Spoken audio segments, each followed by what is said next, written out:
One of the things I wish I'd learned a lot earlier in life is that most of my fears are irrational. And when I really examine them, they tend to melt like ice on a hot day. But I've learned some concepts about how to deal with fear that have helped me to step out into new situations and live my life more fully. But I had to learn these concepts the hard way through life experience. Now I want to share some of these with you. If you're new to my channel, my name's Betty, and I'm an American living in Guatemala. I've lived here a long time, but even so, being a single senior in a foreign country can be pretty challenging. And I've had a lot of opportunities to put these concepts about fear to work in my life.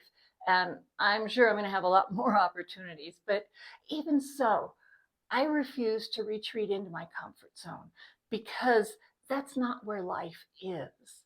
I want to grow and live and have new opportunities. And I know that you too have hopes and dreams, and some of those might bring you fear. But by the end of this video, you'll be better equipped to deal with those fears and live your life more fully. Now, when you're dealing with fear, it's best to start with some of your smaller fears and not attack the big ones first. Like you might have heard the story of David and Goliath, the young man that faced a giant. And he didn't start with the giant. First, he started with a lion and a bear, and then the giant. So in the same way, let's start with some of these smaller fears first. Deal with them using these concepts, and you'll see how it works. The first step I want to share is to examine the fear. Really look at the fear closely. Is it a rational fear? A lot of times it's not, because our minds are so creative and our imagination tends to amplify the fear and exaggerate it. And that's why the longer you wait to deal with a fear, the bigger it seems, the worse it gets. So it's best to deal with those things as soon as you can. Otherwise, these negative thoughts get into your mind and make you want to just put it off. And the next thing to think about is, what is on the other side of that fear? Is there some kind of a benefit, some kind of a reward if you can just break through that barrier and face the fear and do that thing that you've been fearing? Perhaps your fear has to do with some kind of a business situation or a change in career. Changes often bring a lot of fear. Maybe it could be a relationship that you're dealing with, or it could be a risk that you're wanting to take, maybe an investment or moving to a different place. All of these things involve unknowns that can cause fear. But all of these things also have the chance of a benefit for breaking through that fear and getting to the other side. The next thing I want you to consider is that really you aren't the only one that has gone through this. And a lot of times that's what we end up thinking. Oh, nobody's going to understand my fear because this is different, something that nobody else has been through that I know. But really, you can always find somebody that's been through something similar. And when you hear their story of how they got through it, that will strengthen you. It will build your faith that you can do it too. Now, if you don't know somebody personally that's been through something like you, then you can always find somebody that's more well known. You could hear a testimony, watch a video, even movies of true stories can help you to see how somebody dealt with their fear and got through to the other side. And knowing these stories are going to help you to have more confidence that you too can face this fear and get through the barrier. And after that, I want you to remember, don't plan for failure. Don't plan to fail, because what you're planning for is what you are going to move toward. You can think of it this way. It's like if you were standing in front of a field that's full of snow and you had to dig yourself a trail. You would dig that trail to end up where you want to be and not where you don't want to be. And that happens a lot of time when we have our mind fixed on how we could fail.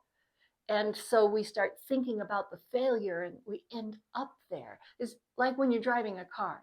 If you keep looking over to the side, your car is going to move over to that direction. So don't plan to fail. Keep your eyes and your thoughts planning on getting through it and getting the result that you're wanting.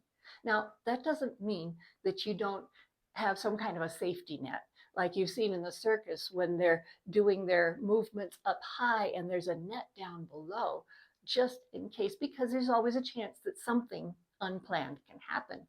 But you know that they wouldn't be up there doing that if they were planning on falling.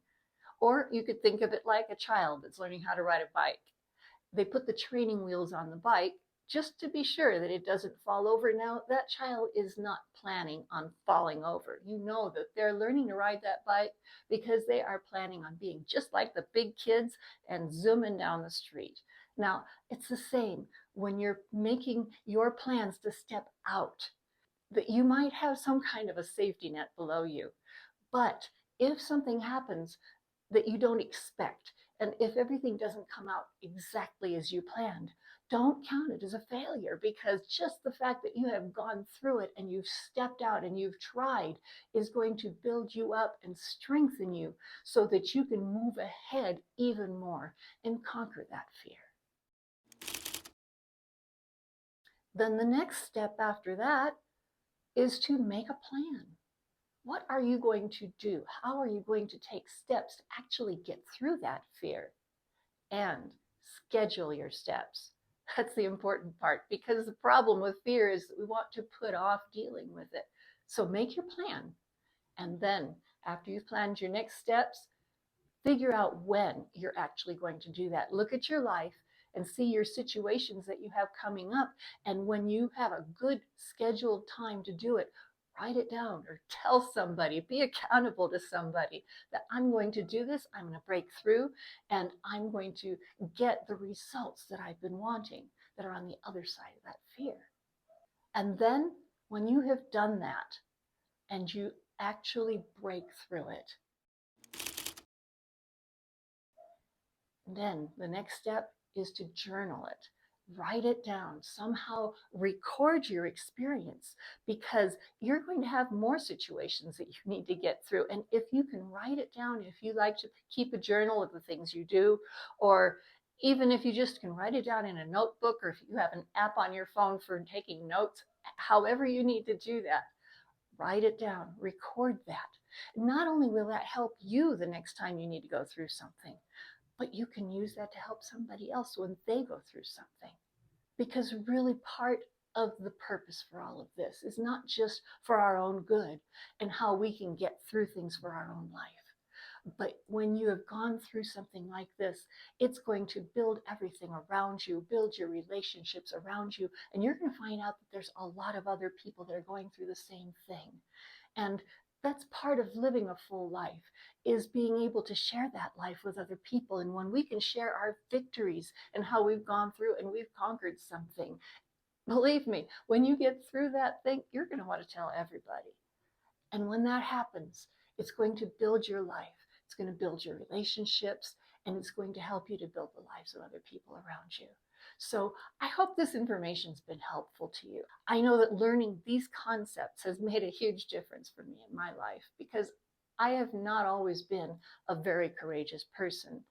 And it's important to be able to face these things in our lives so that we can step out and enjoy everything that life has for us in our future. So put these things into practice and share them with others, because life is good and it's going to get even better. So thank you for watching this video, and I'll catch you in the next one.